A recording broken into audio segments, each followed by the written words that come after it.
qabdaa utaalee yeroon bitee ka'u utuu sinaa taanee abbaa koo furuu nan danda'u situ naaf didhii. Ashamaa harka fuune kabajamtootaa hordoftoota maatii Biiftuu Shoo nageenyaaf araarri waaqayyoo bakkaaf kallattii jirtanitti dachaa isiniif haa baay'atu. Jara jirtu nagaa keessanii ani nagaa godha waaqayyoof haa galatu. Nageenya na bira jiru simbiras akka jiru abdii guutuun qaba waaqayyoorraa. Baga nagaan isiniif ta'e baga nagaa taatan ammayyuu nagaa ta'a nagaa argadhaa nagaadhaan jiraadhaa isiniin jechuun jaaladha. Nagaa kootti aansuudhaan hordoftoonni amantaa kiristaanaa biyya keessaaf biyya alaa kan jirtan bahaaf lixa kan jirtan kaabaaf kibba kan jirtan biyyoota garaagaraa keessatti kan argamtan bakkuma jirtanitti isiniifis maatii keessaniifis hiriyoota keessaniifis baga guyyaa dhaloota gooftaa Yesuus Kiristoosin isin ga'e baga geessan baga keenya hunduma keenyayyuu baga ittiin nu ga'e egaa baga gammaddanii Fayyisaa gooftaa Yesuus Kiristoos fayyisaa biyya lafaa ifaa biyya lafaa guyyaa itti nuuf dhalateedha. Guyyaan kun guyyaa gammachuuti, guyyaa addaati, guyyaa itti of arginuudha jechuudha. Guyyaa itti ifa arganne, guyyaa itti fayyina arganne, guyyaa itti jireenya itti baaneedha jechuudha. Guyyaa addaati, baay'ee guyyaa namatti tolu, guyyaa nama gammachiisu jechuudha. Egaa baga gammaddan isiniin jechuun jaaladha. Baga ittiin isin ga'e hunduma keessan bakka jirtanitti baga geessan isiniin jechuun jaaladha. Egaa guyyaan kun immoo ayyaanuma ta'ee nuti nama ana fakkaatan jechuudha. Namoota akka koo biyya ormaa jirtan yookaan gola madaamii keessatti kan argamtaniif guyyaan kun guyyaa itti maatii keenya yaadan, guyyaa itti biyya keenya yaadan. Guyyoota kaanirraa adda jechuudha. Guyyaa kaanis ni yaadanna garuu guyyaa ayyaanaa kana maatii keenya ni yaadanna baay'isni biyya keenya ni yaadanna jechuudha. Otoo biyya keenya jiraannee nutti tola jechuudha. Darbee baay'ee kan dhiphatan ni jiru jechuudha. Fakkeenyaaf ani yeroo duraanii baay'ee natti hin tolu guyyaa ayyaanaa sirriittan yaadadha biyya koo amma garuu maanatti hin fakkaatu. Inna ammas namoonni akkasii jiru jechuudha. Namni guyyaa ayyaanaa sirriitti biyya ofii yaadatan ni jiru jechuudha. Guyyoonni ayyaanaa kun akkatti biyya keenya yaadannu nu taasisa jechuudha. Kana dura akkamitti akka maatii keenya waliin ayyaana kabajachaa akka turre hin yaadanna otoo biyya keenya jiraannes immoo ni jaallanna jechuudha. Egaa wantin jechuu barbaada asirratti namni kamiyyuu biyya ofii dhiisee kara biyya ormaatti yeroo deemu yeroodhaaf jireenya ofii jijjiirrachuudhaaf jecha biyyaa ni baha jechuudha. Yeroodhaaf odoo ta'uu baate biyya ormaa hin jiraatamu ture. Yeroodhaaf garuu wanta hunda danda'anii ni jiraatu jechuudha. Ayyaanni mootuu waggaa waggaadhaan deebi'ee kara keenyatti ni dhufa. Nuti immoo gola madaamii keessa kan jiraannu yookaan biyya ormaa keessa maatii keenyarraa fagaannee kan jiraannu yeroodhaaf jechuudha.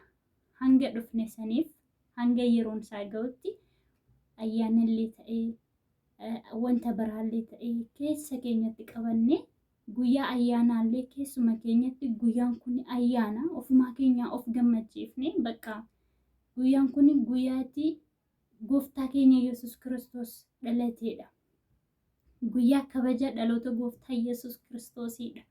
Guyyaa itti fayyina arganne, guyyaa itti gammachuu arganne, guyyaa itti ifaan biyya lafaan of dhalate jennee ofumaa keenya gammachuudhaan of guutuu ni dandeenya jechuudha. Maatii keenya yaadachuu dhiisnee keessa keenyatti ayyaana keenya kabajachuu ni dandeenya jechuudha. Maatii yaadannee garaan nu badoorra jechuudha. Kanaafiyyuu biyya ormaa keessa kan jirtan yeroodhaaf akka ta'e beektanii kun akka darbu beektanii bara dhufu barana yoo as jiraatti bara dhufu maatii kee waliin jiraachuu dandeessa. Bara dhufus jiraachuu baattu bara tokko garuu deebitee maatii kee waliin akka duraa fi kan duraa caalatti akka ayyaana kee kabajattu akka yeroo ayyaanaa kabajju beekaa wanta hundumaayyuu obsaan dabarsine hojii keenya wajjiniin ayyaana keenya haa kabajannu isiniin jechuun jaaladha bakka jirtanitti biyya keessan yaadattanii garaan isin hin badine yeroodhaaf waan ta'eef homaa miti isinuyyuu jajjabee jedhamtanii beekamtu. Yaada shamarran biyya Arabaa non jedhan nuti maqaa nutti baasanii malee nuti shamarran biyya Arabaa osoo hin taane nuti jajjabduuwwan jajjaboota caalluudha jechuudha. Shamarroota biyya Arabaati miti.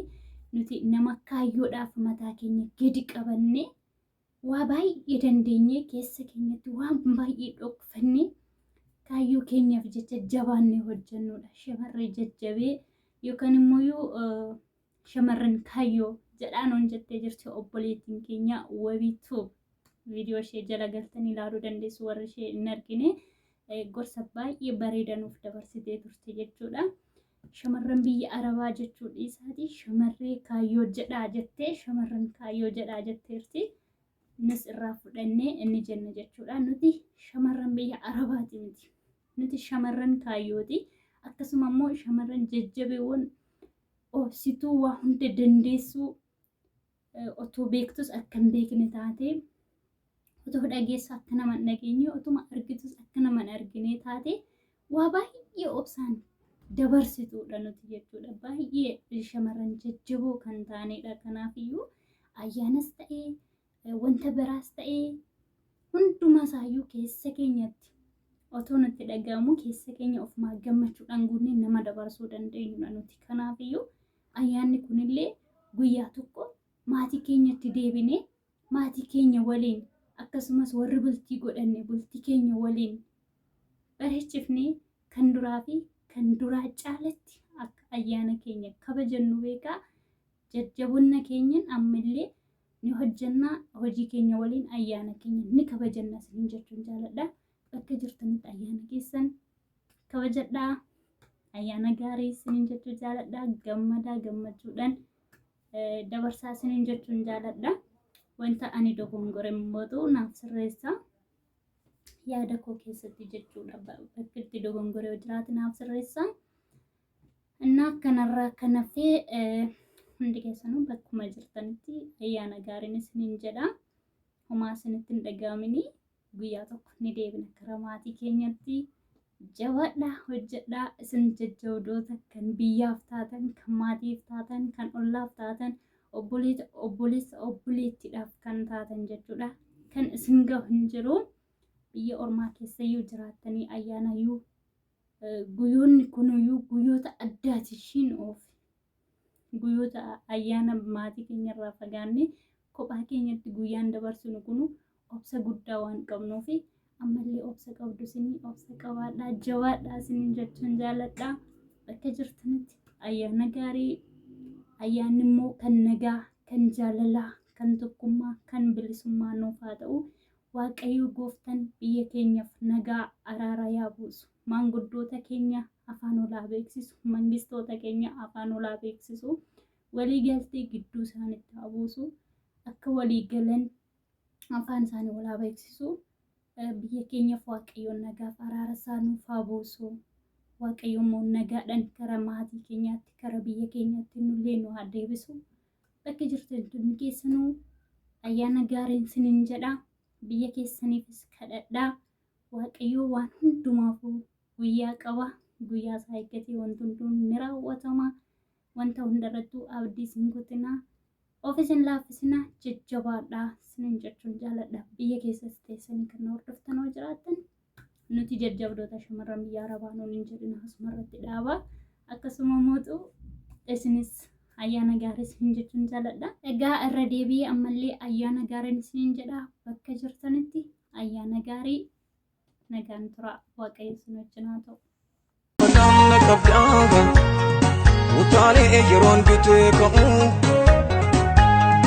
otoo sinaa taanee abbaa koo furuu nan danda'u. Situ naaf didhiiba.